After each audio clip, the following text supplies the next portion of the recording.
French President Emmanuel Macron walks back comments that implied he had convinced the US president to keep his troops in Syria for the long term. The comments were made on Sunday during a TV debate after missile strikes on Syria. Last month, the US president announced that he wanted to pull out of Syria very soon. Despite Macron's claims, the White House reiterated the US mission in Syria had not changed.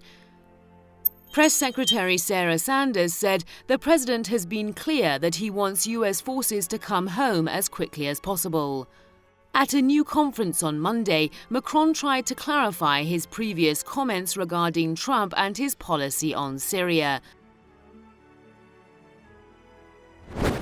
It seems clear that France doesn't understand how difficult seems to be the understanding of the U.S. foreign policy in the Middle East, and especially within the Syrian conflict in this moment.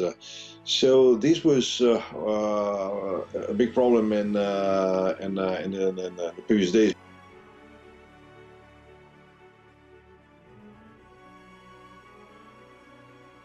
Under Macron, Paris seems to be pursuing an ambitious foreign policy by restoring its influence across the world.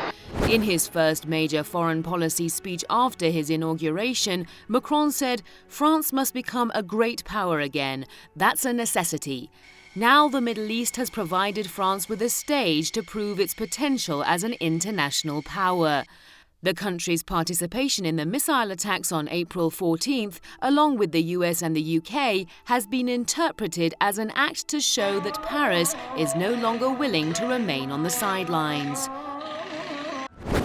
France, and this happens almost every time, is trying to promote a new strategy in terms of foreign policy.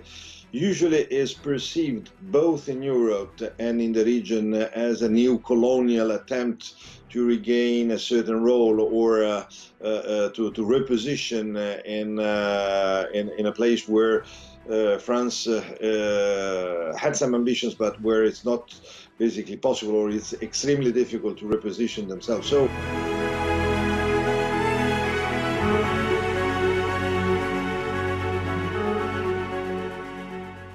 While the recent attacks were Macron's first major military decision since he became president, it was not the first time he got involved in conflicts and crises overseas.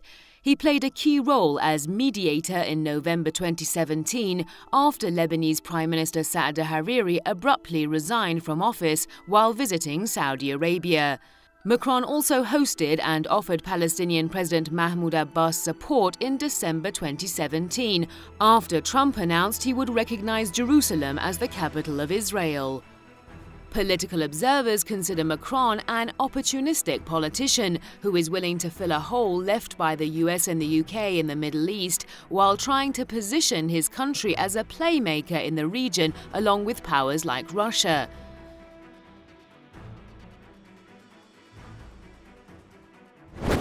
I think that France has to consider the possibility of, in a certain sense, reshaping his main strategy over the region, and considering a wider European support, a wider European action, rather than a French-led form of foreign policy.